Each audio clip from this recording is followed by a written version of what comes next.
because there's so much creative energy that is held within the seed, within the semen. And you can use this energy to create life, or you can use this energy to create something else. Breathing down into your belly, into your pelvic floor, breathing into your balls to cultivate this golden, warm, white light energy and allowing that to then flow throughout your body. The topic of semen retention. Specifically, does semen retention increase testosterone? How can we use breathing into your balls in order to stave off ejaculation, to harness the power of semen retention, and ultimately increase your testosterone levels? And we're going to be unveiling some of the science that's out there on this topic of semen retention and the effects that it has on your testosterone levels. Because there is anecdotal reports out there. We've talked about this on the channel. We've unpacked this in the ultimate guide of semen retention. But there's also research results out there to indicate significant improvements in testosterone after short to even medium-term stints of semen retention. What's the research in terms of increasing testosterone? And then what is the optimal frequency of ejaculation? Because for ejaculation, it's not just do none of it. It's not do all of it. It's somewhere in the middle, finding that Goldilocks zone where we have the optimal frequency of ejaculation. And there is an optimal frequency. This is based off of multiple factors. We'll talk about that further at the end of this video.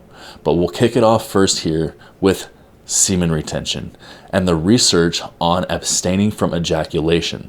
Does this increase testosterone levels? Well, I have multiple studies here to look at. We have, first off, the study that looks at semen retention, and on day 7, how there was an increase of total testosterone levels of 145%. And you can see here, after just 7 days of abstaining from ejaculation, there was an increase of testosterone levels by 145%. After 7 days, there was this peak of increased testosterone levels. What is the effect that semen retention has in the short, in the medium, and even in the long term in terms of how it can affect our testosterone levels and our other hormones, not just testosterone, but also when it comes to estrogen, prolactin, when it comes to these different changes in our receptors as a result of abstaining from ejaculation. Because there is some data out there to suggest that after 7 days, after 30 days, that the reason that this increase in testosterone is happening is because of a sensitivity that has developed at the receptor site. So there does seem to be some signs out there in terms of your receptors becoming more sensitive to androgens after this time of abstaining, whether short, medium, or even long term. This may be one of the reasons that men are saying that they're seeing increases in testosterone 30 days, 60 days, or 90 days after abstaining from ejaculation. There's another research study out there that studied men who abstained for 3 weeks. And what they found was that the actual orgasm did not have a change on the blood levels of testosterone. However, they did find that those men who have abstained from ejaculation after the 3-week period had higher levels of testosterone than prior to having that 3-week period of abstinence. So this study suggests that there was an increase in testosterone levels in these men who had abstained from ejaculation for this 3-week period. Now, we've discussed in other videos this ongoing low testosterone crisis, this war on testosterone, and how we're seeing these plummeting free fall levels of testosterone occurring year after year, decade after decade. We've looked at research that has indicated that testosterone levels have decreased 17% over the last 20 years. And this is in otherwise healthy men.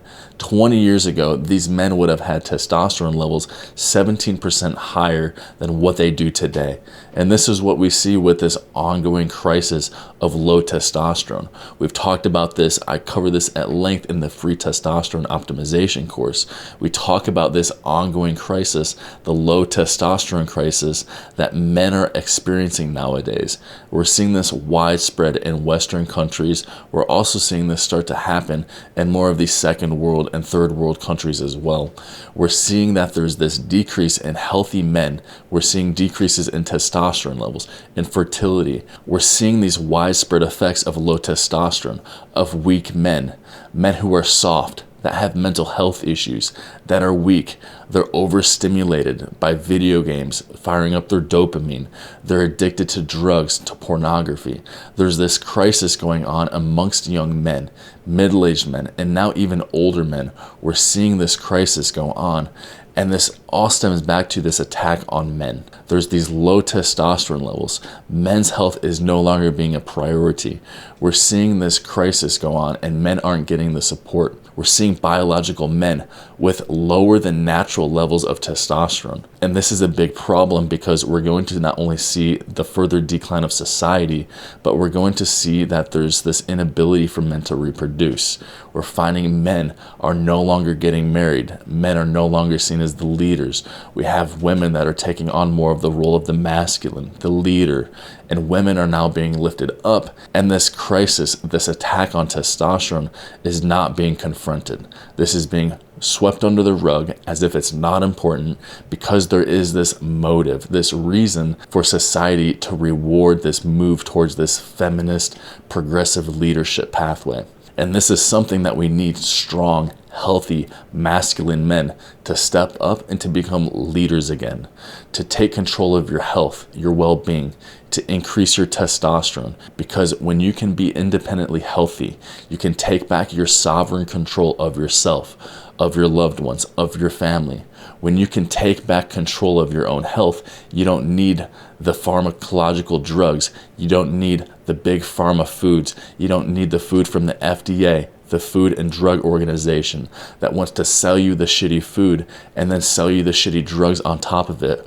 Ever think, why do they call it the Food and Drug Organization? Because they sell you the foods to make you sick, and then they sell you the drugs to make you healthy. Food and Drug Organization, think about that. By taking control of your health, by getting healthy, by getting fit, by increasing your testosterone levels, by taking control of your dopamine, by becoming disciplined and becoming the leader of your own life. This is how you can take back your control. This is how you can become your own mental point of origin. Become grounded, unperturbable, and be able to lead your own life. All of this is meant to program you in a certain way. So when you can take back your control, release the shackles that may keep you addicted to social media, video games, pornography, shitty foods, shitty sleep, inactivity. Take back control of your life by practicing discipline. And this can all start with practicing semen retention, because what this does is it requires that you take control of yourself to become comfortable with feeling these feelings of uncomfortability instead of acting compulsively and acting impulsively without control based off of the way that you feel. So when you can become disciplined, when you can delay instant gratification, when you can put this off in order to get a greater reward at the end, this is going to allow you to get ahead of everybody else in life. So take back your control. Become comfortable being uncomfortable. When you can practice something such as semen retention, this puts you back in the driver's seat. Not only will you feel more focused, more disciplined, have higher energy levels, have higher levels of testosterone, but this puts you in the driver's seat again. This allows you to be the leader of your own life, to independently take control of your health, mentally, physically, emotionally, spiritually. When you can practice semen retention and practice discipline, delaying gratification, when you can do this and you can show up for yourself, for your family, for your loved ones, and for your community, the people you want to affect, this is what allows you to step into a higher way of functioning and being in life. So when you can delay gratification, when you can take on a practice of semen retention, say even if it is every 7 days, having some sort of structured practice of being mindful of the way that you're ejaculating, being mindful of the contents that you consume, being aware of what you're allowing into your world, and becoming the man that can become the leader of the way that you show up, the way that you be, the things that you do, and ultimately what that leads you to in life.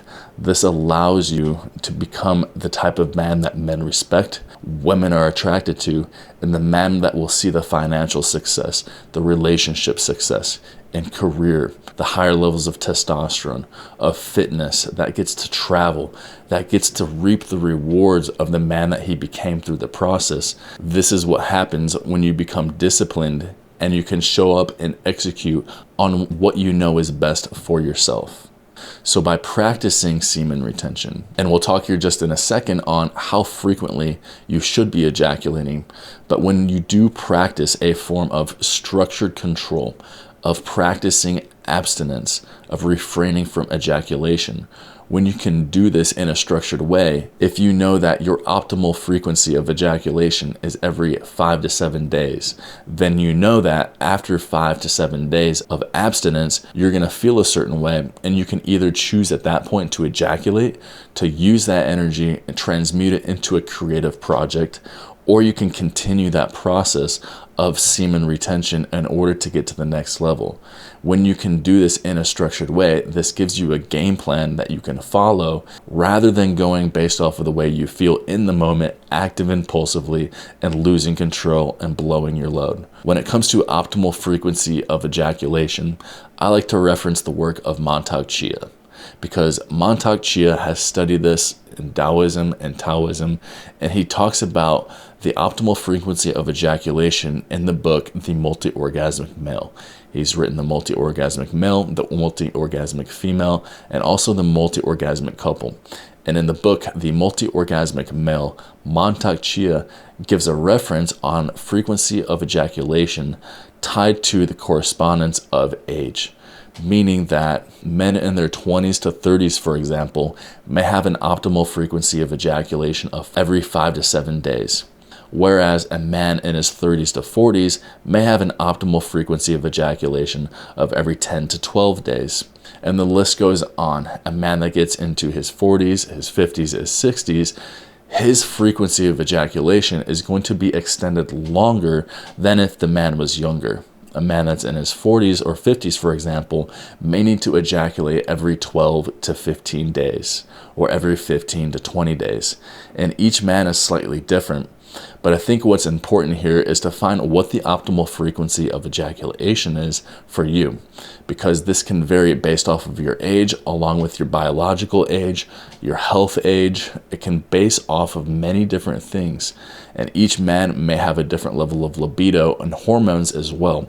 I think what's important to note here is that if you're ejaculating too much or ejaculating too little, there's going to be issues. So I'm not saying here to do completely no ejaculation for the rest of your life. I'm saying that there is an optimal frequency. If you don't ejaculate at all, and if you're not using your male member at all, you're going to find that just like all of the other muscles, this muscle will get smaller. You don't use this muscle, you're going to lose this muscle. And I'm not here to scare you and tell you that your pecker's going to fall off, but you're going to want to use this thing if you have plans to use this thing the rest of your life. I'm talking about finding the optimal ejaculation frequency for you. Whether this is 7 days, the research indicates that there is an increase in testosterone at day 7, or whether it's every 15 days, 21 days, finding that optimal frequency for you is going to be important. Now, if you do have somebody that you are in a relationship, you have a partner that you need to be interacting with sexually, I'm not saying that you don't have sex. I'm saying that you're going to be mindful of what you do with this energy. Many of these men who may be spilling the seed frequently, multiple times a day, several times a week, if you're one of those men that are used to over spilling the seed, then you're going to find a way that you're going to use this energy in a different way. And this is what multiple different resources talk about in terms of sexual transmutation. Because with sexual transmutation, you're taking this energy, this sexual energy, or what many of the Chinese call the Jing. Using this energy, you're cultivating this energy, and you can use this to transmute this from sexual energy into creative energy. Because there's so much creative energy that is held within the seed, within the semen. And you can use this energy to create life, or you can use this energy to create something else. And this is what we talk about when we talk about sexual transmutation. We talk about using this energy for creative projects and other creative outlets in the world. Whether that's creating a business, whether that's creating a stronger, more fit, athletic, healthy physique, whether that's using this to get out and be active and find a wife, whatever this means, using this energy, transmuting that energy, and putting that energy into a creative outlet. And this is something that I help you do in the Breathe Into Your Balls meditation.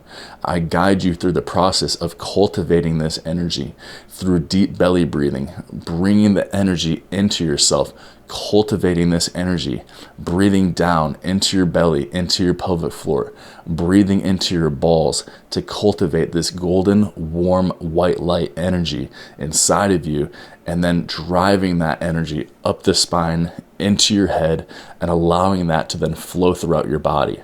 This is something that you can use every single day. You can cultivate this energy with a partner during sex. You can cultivate this energy, and this is something that's discussed in the multi-orgasmic male with Montauk Chia. Cultivating the sexual energy inside of you and being able to move that energy throughout your body. And when you can cycle and circulate that energy throughout your body, this is what gives you the focus, the clarity, the energy. This is what allows you to have this unbound energy that you can use to then put into all of these different outlets in life. This is what allows you to get grounded, to increase your focus, your testosterone levels. All of this is driven back to this sexual energy, this Jing energy, this energy that we can cultivate in ourselves and then drive that up to our brain and throughout our body. I guide you through this in the Breathing Into Your Balls meditation. In this meditation, I guide you through cultivating this sexual energy, for breathing into your balls, how to cultivate this golden white light and spread this throughout your body up to your brain and be able to use this energy at any time throughout the day. I encourage you to check out that meditation right now. You can also get the Ultimate Guide to Semen Retention, where I give you the short and the long-term practices to optimize your practice of semen retention. You can find that in the link in the description below, along with my free testosterone optimization course and the Breathing Into Your Balls guided meditation.